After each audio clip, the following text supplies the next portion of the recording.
1 پاؤ چنے کی دال کو اچھی طرح پیس لیں، پھر اس میں 1 پاؤ دودھ ملائیں، اس کو اچھی طرح مکس کریں۔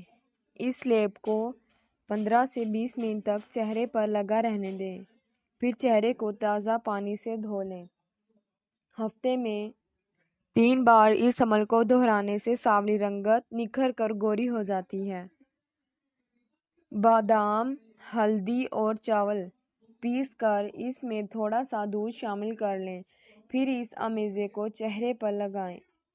20 سے 25 منٹ چہرے پر لگا رہنے دیں، پھر چہرے کو کسی اچھے صابن سے دھو لیں۔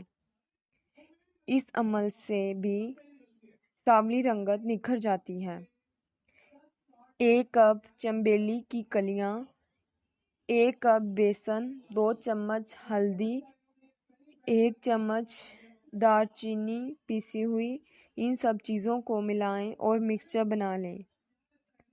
اس میں سے 1 چمچ نکال کر اس میں چند قطرے لیموں اور پانی ملا کر چہرے اور ہاتھوں پر لگانے سے چند دن میں چہرے کا رنگ صاف ہو جائے گا۔